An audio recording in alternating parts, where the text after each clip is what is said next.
Mão de obra direta e mão de obra indireta, baseado no livro Contabilidade de Custos, do professor Osni Moura Ribeiro, editora Saraiva, 2018, quinta edição, no título 6.1, Mão de obra, da página 139. Mão de obra é o gasto com o pessoal que trabalha direta ou indiretamente na fabricação dos produtos. O custo com a mão de obra engloba não só os salários pagos aos empregados, como também os encargos sociais decorrentes da legislação trabalhista e previdenciária, além de todos os demais gastos com o pessoal que, direta ou indiretamente, trabalha na produção. Assim, os gastos que normalmente as empresas industriais têm com o pessoal correspondem à assistência médica e social, aviso prévio e indenizações, contribuições de previdência, contribuições para o Fundo de Garantia do Tempo de Serviço, o FGTS, o 13º salário, férias, horas extras, lanches e refeições, prêmios e gratificações, salários, seguro de acidentes do trabalho, seguro de vida em grupo, vale-refeição, vale-transporte, etc.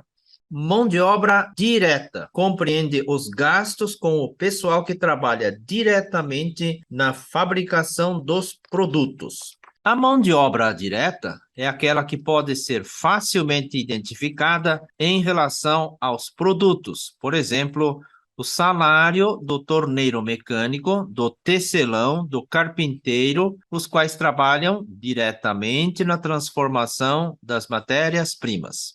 Mão de obra indireta compreende os gastos com o pessoal que trabalha na empresa industrial cujas tarefas estão direcionadas à produção, porém sem manipular diretamente os produtos. Sempre que não houver meios seguros que permitam a clara e objetiva identificação dos gastos com a mão de obra em relação aos produtos fabricados, esses gastos deverão ser considerados como mão de obra indireta. Como exemplos de mão de obra indireta, podemos citar os salários e encargos dos supervisores da fábrica, dos chefes de seção, dos faxineiros, dos eletricistas e mecânicos que fazem manutenção nas máquinas e equipamentos industriais, etc. Esse pessoal não age diretamente na fabricação deste ou daquele produto, porém, os serviços que presta beneficiam toda a produção em conjunto.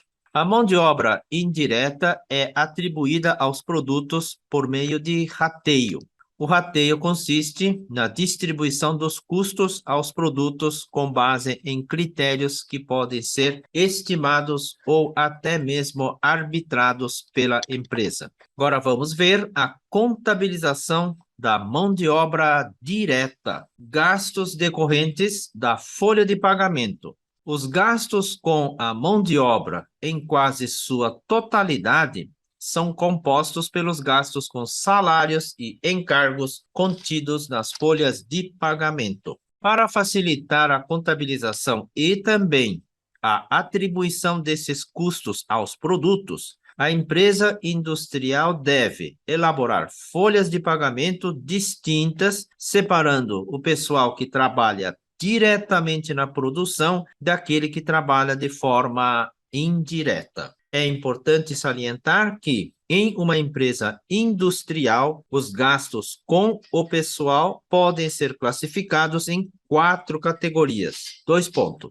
Mão de obra direta, relacionados ao pessoal que trabalha diretamente na fabricação dos produtos. A mão de obra indireta, relacionados ao pessoal cujas tarefas beneficiam a fabricação de vários produtos ao mesmo tempo. Despesas administrativas, relacionados ao pessoal que trabalha na administração da empresa. E despesas com vendas, relacionados ao pessoal que trabalha na área comercial. Os gastos com o pessoal que trabalha nas diversas áreas da empresa industrial, com raras exceções, são os mesmos e envolvem salários, encargos, gratificações, comissões, etc. Entretanto, dependendo da área de atuação do empregado, esses gastos serão atribuídos aos produtos direta ou indiretamente, ou considerados despesas administrativas ou comercial. Nas empresas industriais que adotam o sistema do custo departamental para atribuição dos custos indiretos aos produtos, o ideal é que sejam elaboradas folhas de pagamentos para cada departamento, sejam eles produtivos ou de serviços. Essa prática facilitará, primeiro, o reconhecimento desses gastos nos respectivos departamentos em que foram gerados, e depois facilitará a transferência dos custos gerados em cada departamento para os produtos. Mesmo nos casos em que a empresa adote o sistema de inventário periódico, apurando os custos englobadamente e somente no final de cada período, é também aconselhável que se elabore uma folha de pagamento para cada uma de suas áreas: a produção, o comercial e a administração. Para entender o mecanismo que envolve a contabilização de uma folha de pagamento de salários, você precisa saber que os empregados recebem os seus salários sempre no mês seguinte ao mês trabalhado. Isso equivale a dizer que as empresas efetuarão o pagamento dos gastos com salários relativos à folha de pagamento sempre no mês seguinte ao da ocorrência de seus fatos geradores. Ressalta-se que o fato gerador do gasto com salários e demais encargos ocorre no momento em que o trabalhador presta serviços para a empresa. Você já deve ter percebido que os gastos com salários e encargos incorridos em determinado mês deverão integrar os custos dos produtos fabricados no respectivo mês.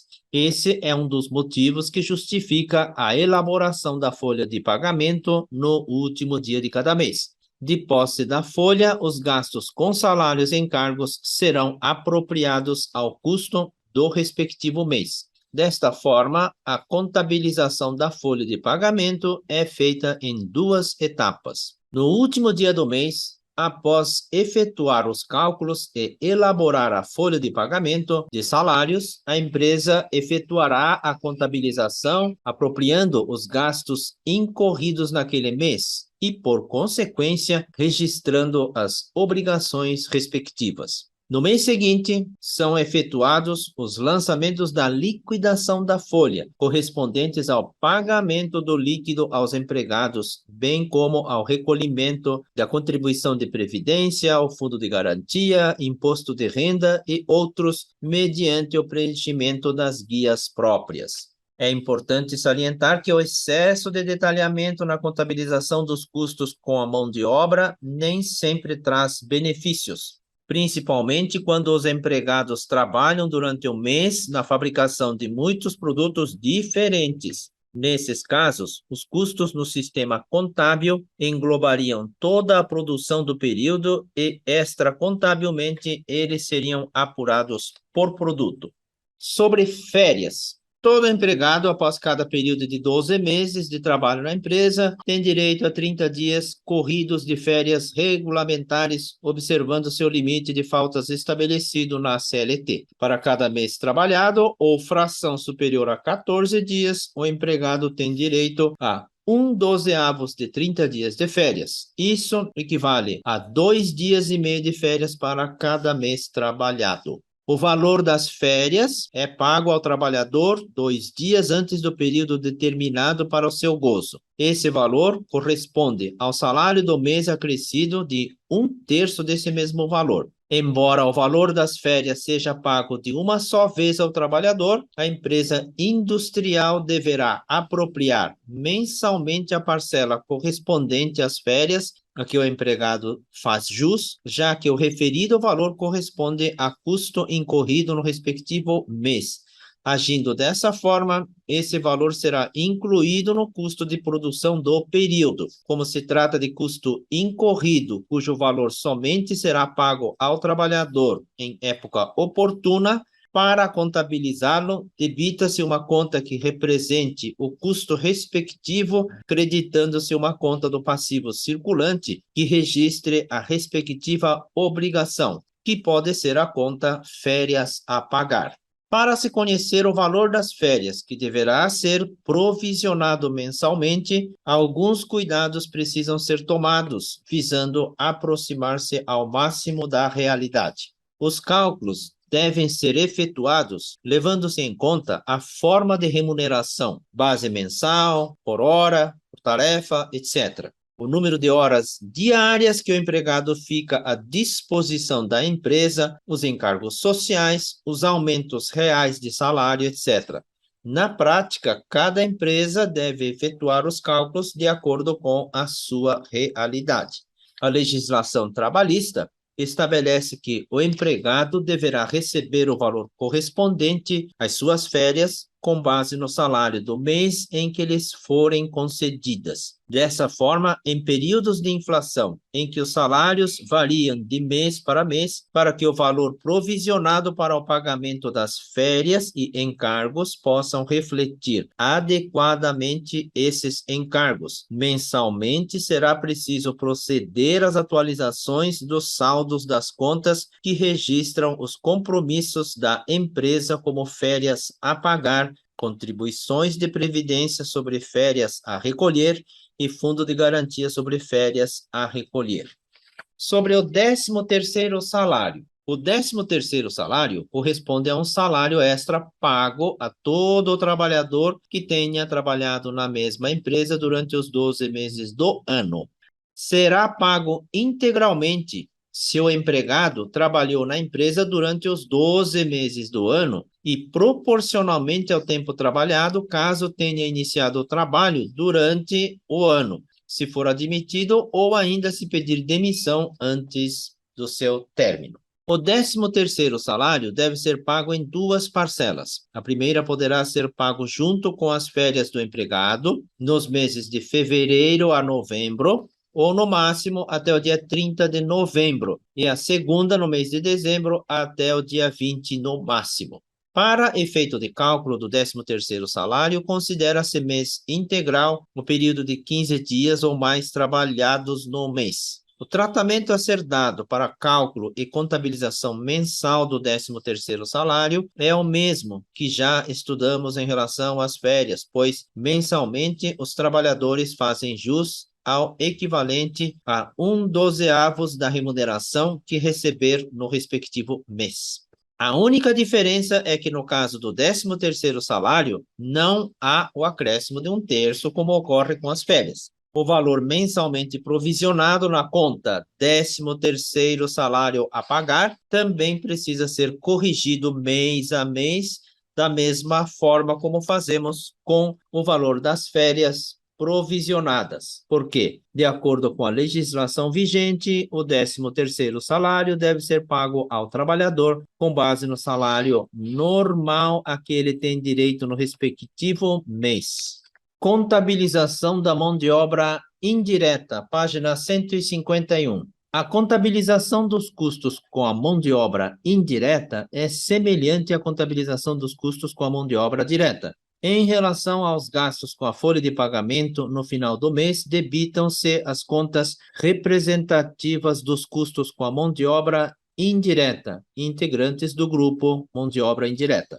Posteriormente, a atribuição desses custos aos produtos será feita por meio de rateio. Nesse momento, serão debitadas as contas representativas do custo em formação de cada produto e creditadas as contas do grupo mão de obra indireta que receberam a débito os registros englobadamente. A única diferença entre o rateio da mão de obra direta com o rateio da mão de obra indireta está em que, no caso do rateio da mão de obra direta, os critérios são concretos, uma vez que há apontamentos que permitem uma perfeita e clara identificação desses custos em relação aos produtos fabricados. Já no caso do rateio da mão de obra indireta, como ela beneficia a fabricação de vários produtos ao mesmo tempo, os critérios são abstratos e, por isso mesmo, devem ser estimados ou até mesmo arbitrados pelo contabilista. É evidente que para ratear os custos com a mão de obra indireta, cada empresa encontrará os critérios que melhor se adaptem às suas realidades. No entanto, serão sempre critérios subjetivos. São exemplos de base para rateio da mão de obra indireta, as mesmas bases utilizadas para o rateio da mão de obra direta, que seria o custo da matéria-prima aplicada em cada produto, o custo primário, etc. Entretanto, conforme já dissemos, os critérios serão sempre subjetivos e o contabilista decidirá por aquele que melhor se adapte às realidades do momento. Em relação aos demais gastos com o pessoal, que devem ser classificados como mão de obra indireta, os critérios de contabilização também são semelhantes ao exemplo apresentado para a mão de obra direta.